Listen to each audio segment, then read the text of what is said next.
Individu itu artinya perbedaan pribadi atas pribadi. Contohnya apa? Perbedaan jenis kelamin. Perbedaan cara melihat sesuatu. Atau perbedaan cara pandang. Kan? Itu juga sudah bisa menjadi penyulut konflik. Belum lagi dengan perbedaan apa? Fisik atau pendirian. Perbedaan perasaan. Ini juga menjadi akar muasal munculnya konflik yang ketiga.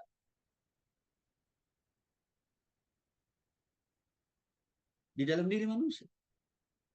Untuk kita Bapak Ibu dikasih oleh Yesus Kristus. Kenapa kita suami istri pasti akan konflik? Karena kita suami istri punya isi kepala yang berbeda. Punya cara melihat sesuatu berbeda. Perasaan juga berbeda. Keinginan juga berbeda. Tapi juga berbeda. Kadang-kadang juga apa tujuan juga berbeda. Walaupun waktu kita menikah, kita sudah diingatkan oleh Tuhan lewat para hamba Tuhan. Yang sudah dipersatukan oleh Tuhan tidak dapat dipisahkan oleh manusia. Termasuk oleh pengadilan agama. Bahkan firman Tuhan juga sudah mengingatkan kita dari awal. Engkau harus meninggalkan bapak dan ibumu. Artinya memprioritaskan keluargamu, suami dan istrimu. Yang pertama dan yang utama. Dulu. Bukan orang tua dan mertua. Itu sudah itu. Tapi dalam perjalanan rumah tangga kita tetap muncul konflik itu kan Bapak Ibu. Bahkan sampai kita kembali ke liang kubur. Itulah ending atau akhir daripada konflik itu sendiri. Sekali lagi, itu karena kita punya banyak perbedaan. Jenis kelamin, pandangan, pendirian, perasaan, dan lain sebagainya.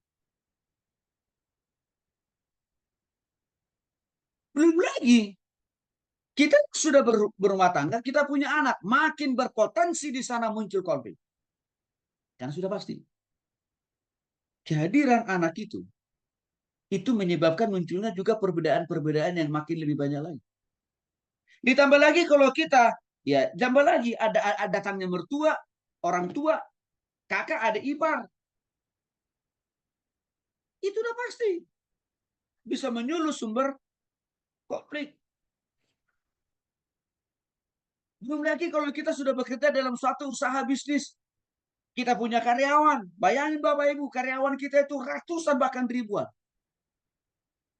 Maka minimal seberapa banyak kita punya karyawan, seberapa banyak kita punya pekerja, seberapa banyak kita punya jemaat atau pelayan. Sebanyak itulah minimal perbedaan-perbedaan yang akan muncul di dalam kehidupan kita yang berpotensi melahirkan konflik. Maka saya katakan kepada Bapak Ibu, karena banyak hamba Tuhan tidak memahami bagaimana menggunakan komunikasi dalam menyelesaikan konflik. Akhirnya apa yang terjadi?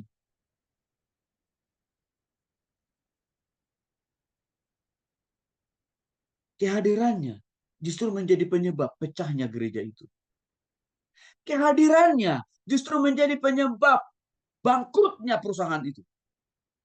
Karena pemimpinnya tidak tahu cara mencari. Karena pemimpinnya tidak tahu mencari akar daripada konflik itu sendiri. Apalagi menyelesaikannya.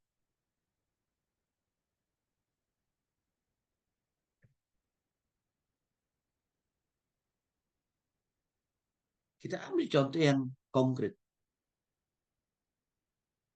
Apa seringkali waktu kita beribadah, waktu kita bangun gereja.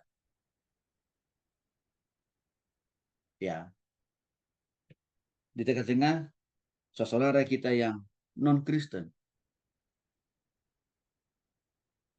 Banyak sekali mereka yang tidak suka. Tidak senang. Tidak menginginkan, tidak mengharapkan. Dan kita sudah lihat kasus-kasus itu kan Bapak Ibu. Itu karena ada banyak perbedaan. Di samping masalah perbedaan doktrin tentunya, pemahaman keberagamaan. Tapi juga karena ada perbedaan rasa, pola pikir.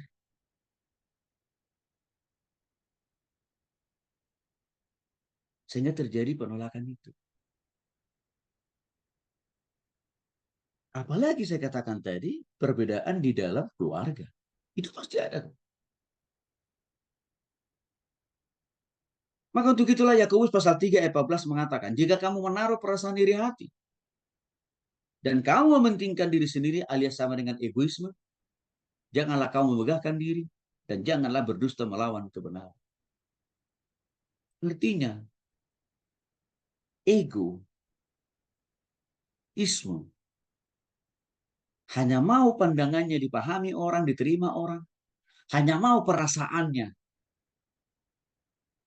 dimengerti orang lain. Ini juga yang menjadi sumber konflik. Jadi Yakobus pasal 3 ayat 14 itu mendukung poin yang ketiga, bahwa perbedaan individu yang meliputi perbedaan jenis kelamin, pandangan, pendirian, perasaan, itu bisa melahirkan konflik. Bukan hanya di antar kita dengan agama lain, suku lain, bangsa lain, enggak. Di dalam diri kita sendiri juga. Perbedaan itu begitu subur dan begitu banyak Bapak Ibu. Sehingga apa? Berpotensi memang melahirkan konflik. Nah ini harus kita pahami. Makanya di awal kalau Bapak Ibu masih ingat, saya punya moto dalam mata kuliah ini apa? Tiada hari tanpa konflik.